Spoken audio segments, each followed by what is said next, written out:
Subscribe करें और देखें एक दिल दहला देने वाली हॉरर स्टोरी। बिना घबराए बेल आइकॉन प्रेस करना ना भूलें।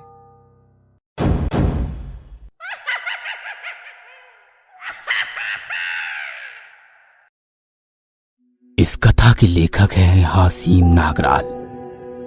जैसे ही उसने अपने सामने की मशीन पर एक बटन दबाया, उस लड़की के शरीर से बिजली बहने लगी। उसके सिर से प्रभावित धारा उसके मस्तिष्क को हिला रही थी, लेकिन वो एक मोटी रस्सी से बंधी हुई थी। वो चीखना चाहती थी, पर वो रास्ता भी बंद था, क्योंकि उसके मुंह में स्पंज ठुसा हुआ था, इसलिए उसकी चीख अंदर दब रही थी। बटन बंद किया गया, उसका शरीर स्थिर हो गया। वो जोर जोर से सांसें लेने लगी। एक बार और, 1 2 3 शुरू। वो बटन फिर से चालू हुआ और फिर से वही जानलेवा अनुभव। ऐसा 4 बार करने के बाद उसके शरीर से जुड़े सभी तार हटा दिए गए। वो पूरी तरह से बेहोश हो गई थी। अनजाने में वो करा रही थी, कंपाउंडर, उसे अंदर ले आओ। डॉक्टर ने कहा। दोनों आगे आए और उसे स्ट्रेचर पर बाहर लाया। जैसे ही उसे बाहर लाया गया, मैंने उससे बातें की, लेकिन वो बेहोश थी। उसे बिस्तर पर डाल दिया गया था। मैं तुरंत डॉक्टर के पास गया। डॉक्टर, अब कैसी है वो?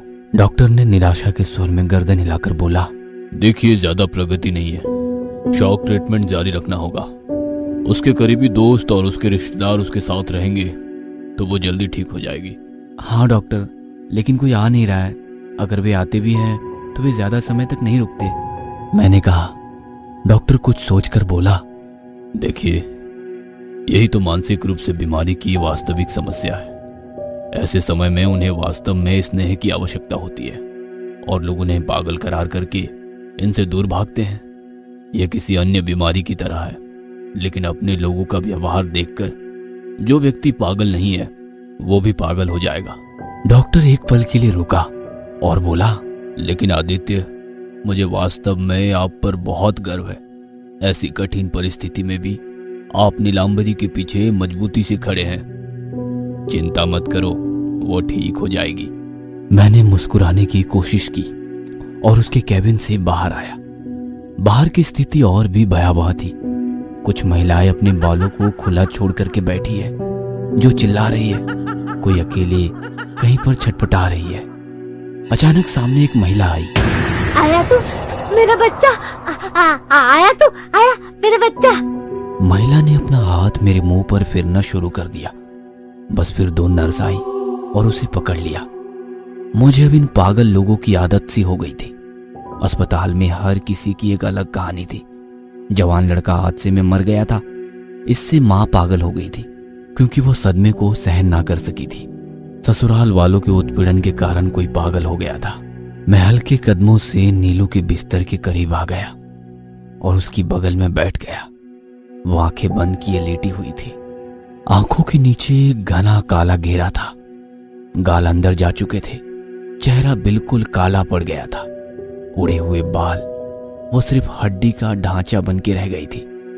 जब मैंने उसे देखा तो मुझे उसका पुराना खूबसूरत चेहरा याद आया।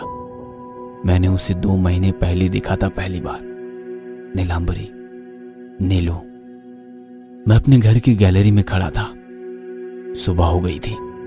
मेरे हाथ में कॉफी का कप था। मैं एक एक चुस्की लेकर बाहर देख रहा था। अचानक मेरा ध्यान सामने वाले बंगले पर गया।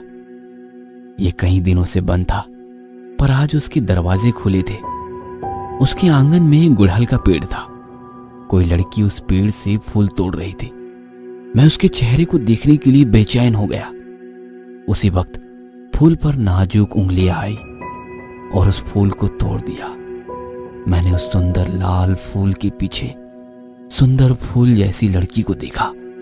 गीले बाल, दोनों बाहों के बीच में एक नाजुक सफेद बिंदी, नीली लेकिन चमकदार आंखें, खुली पलकें, नाजुक लाल होठ। वो बहुत सुंदर थी। मैं देखता गया। वो कुछ गुनगुना रही होगी। उसने सारे फूल तोड़ दिए और अंदर चली गई। उसका चलना दिल पर वार कर रहा था। जीवन में पहली बार कोई लड़की मुझे इतनी पसंद आई थी। मुझे उस दिन एहसास हुआ मेरी छाती की बाईं ओर कुछ है, जिसे दिल कहते हैं। और जब मैंने उस लड़की को देखा तो जोर से धड़कने लगा था। जिस पल मैंने उसे देखा उसी पल मुझे उससे प्यार हो गया था। आदि, कॉलेज नहीं जाना है क्या? माँ की आवाज सुनते ही मैं होश में आया। नहाने के बाद मैं आकर नाश्ते के लिए डाइनिंग टेबल पर बैठ गया। पिताजी ऑफिस जा चुके थे। नाश्ता करते हुए मैंने अपनी माँ से बातें की। माँ, अपने सामने वाले बंगले में कोई रहने आया है क्या? दरवाजे खुले दिखे। हाँ, कोई आया है। उन्होंने वो बंगला खरीदा है। माँ किचन से बोली। वो मेरे लिए टिफिन ले आई। मैं थोड़ा नाराज हुआ और कहा, मुझे नहीं चाहिए, मेरे दोस्त मेरा मजाक उड़ाते हैं। उड़ाने दो मजाक, तो क्या तुम दिन भर भूखे रहोगे? माँ बोली। मैं टिफिन को बैग में रखा। मेरे दोस्त मेरा सिर्फ टिफिन के लिए मजाक नहीं उड़ाते थे, शायद वो मुझसे जलते थे, क्योंकि मैं कॉलेज टॉपर था, सभी शिक्षकों का पसंदीदा छात्र। मेरी जीवन शैली बहुत सामान्य है, मुझे दिखावा करना पसंद नहीं है। जब मैं 7 साल का था तब से चश्मा पहन रहा हूँ। मैं मेरे बालों में ज्यादा तेल लगाता हूँ, इसलिए उन्होंने मेरा नाम रखा था चंपू।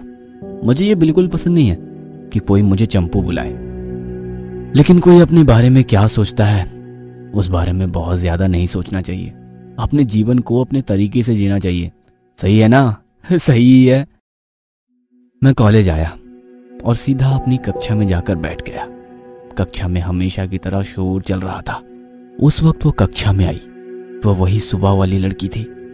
उसने संकोच भरी नजरों से क्लास की ओर देखा और एक लड़की के पास जाकर बैठ गई। शिक्षक क्लास में आए। पढ़ाने से पहले उसने लड़की को बुलाया और उसे अपना परिचय देने के लिए कहा। उसने आगे आकर कहा, नमस्कार दोस्तों, मैं नीलांबरी हूँ। नीलांबरी, कितना सुंदर नाम है। वो बात कर रही थी, लेकिन मैं बस उसे देख रहा था। मैं बोलते हुए उसके खूबसूरत होठों की हरकत देख रहा था। मैं कितना भाग्यशाली था। वो मेरे कॉलेज और मेरी कक्षा में ही आई थी। आज पहली बार मैं अपने शिक्षक पर ध्यान नहीं दे रहा था, मैं बस उसे देख रहा था। वह होठों से कलम को पकड़ रही थी और कभी आंखें छोटी करके समझने की कोशिश कर रही थी। दिन ऐसे ही बीतता गया। मैं घर आ रहा था। वो मेरे आगे चल रही थी। मैं थोड़ी दूरी बनाए हुए उसके पीछे चल रहा था। वो उनके बंगले के गेट के अंदर चली गई, पर जैसे ही वो अंदर जा रही थी तभी मुझे ऐसा लगा कि उसने मुझे तिरछी नजरों से देखा। उसने मुझे देखा ये सोचकर ही मैं सिहर गया। पता नहीं क्यों। मैं भी अपने घर आया, लेकिन मेरा दिल कहीं नहीं लग रहा था। मैं गैलरी में आया। मैंने उनके बंगले को देखना शुरू कर दिया ताकि मैं कम से कम उसकी एक झलक देख सकूं। लेकिन मैं ऐसा बर्ताव क्यों कर रहा हूं?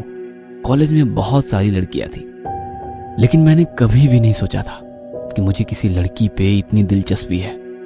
मुझे क्या हो रहा है? उसका चेहरा क्यों मेरी आंखों के सामने लगातार आ रहा है?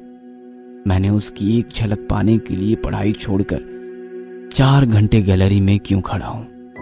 कैसा है ये आकर्षण? कैसा आकर्षण? तभी मेरे दिल से एक आवाज आई, बेटा तू तो गया काम से, मुझे तुमसे प्यार हो गया है। हाँ, आई एम इन लव। मुझे नीलांबरी से प्यार है। I love you so much Neelu. मैं बस उसे अपना बनाना चाहता हूँ।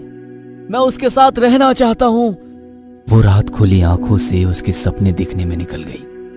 अगली सुबह मैंने फिर से कॉफी का एक मग लिया और गैलरी में जाकर खड़ा हो गया। वो फूलों को तोड़ रही थी। आज वो और भी सुंदर लग रही थी। आज मैंने अपना परिचय देने का फैसला किया, लेकिन कैसे? मुझे नहीं पता कैसे। फिर एक आइडिया दिमाग में आई।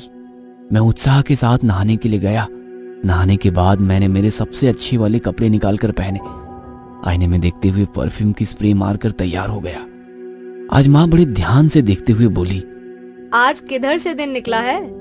इतनी जल्दी तैयार हो गए, वो भी बिना एक बार भी आवाज दिए। मैं मुस्कुराया, लेकिन कुछ नहीं कहा। मैं तैयार होकर घर से निकल गया, लेकिन वहीं रुक गया। मैं उसके बाहर आने का इंतजार करने लगा। मैं उससे बात करने के लिए बाहर आया। आप फाइनल ईयर में हो ना? नहीं, ऐसे नहीं, मैंने कल आपको देखा। नहीं यार, ऐसे भी नहीं चलेगा। मैं अपने मन ही मन तैयारी कर रहा था, तभी गेट खुलने की आवाज आई। मैं तुरंत उसके पीछे गया। वो कुछ दूर से चल रही थी। मैंने उसे बुलाने के लिए अपना मुंह खोला, लेकिन ये क्या, मेरा गला पूरी तरह से सूखा हुआ था। मेरे मुंह से शब्द ही नहीं निकल रहे थे। अचानक वो रुक गई और पीछे मुड़कर देखा। मैं भी वहीं पर रुक गया। उसकी आंखें मुझे घूर रही थी।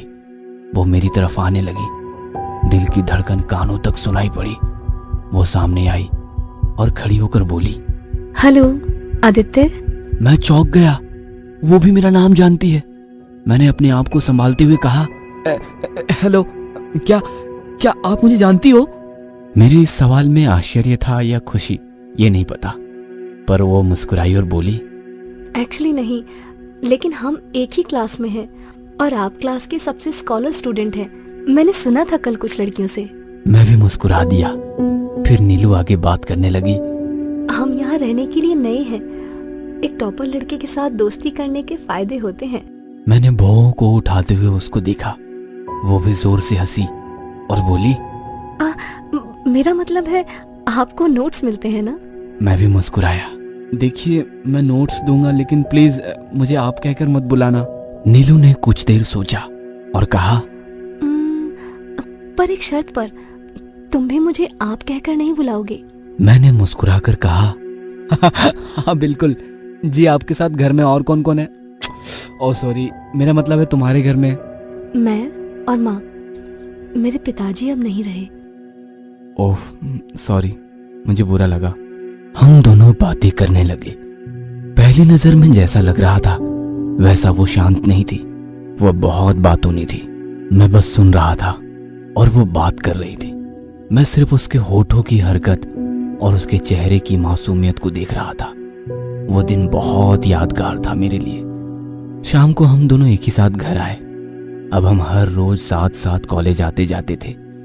एक दिन क्लास में सर ने पूछा, आप आगे क्या बनना चाहते हो? हर कोई अपना अपना बता रहा था। जब नीलू से पूछा गया तो नीलू खड़ी हुई और बात करने लगी, मैं काले जादू का अध्ययन करना चाहती हूँ। ये सुनते ही क्लास में सभी लोग हंसने लगे। नीलू चुप हो गई। सर भी हंस रहे थे। हंसते हंसते वो बोले, दुनिया चांद पर पहुंच गई है और तुम अभी भी काले जादू में अटकी हो। बिना कुछ कहे नीलू ने अपने बैग में हाथ डाला और एक नींबू निकाला। इतनी देर तक हंसते हुए सर और पूरी क्लास नींबू देखकर शांत हो गए। जैसे कोई मंत्र बोलते हुए उसने अपने अंगूठे को नींबू में चुबाया।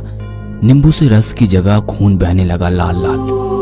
उसने आंखें खोली, सर की ओर देखते हुए बोली, यदि आप काले जादू में विश्वास नहीं करते हैं तो बस इस नींबू के रस की एक बूंद का स्वाद लें।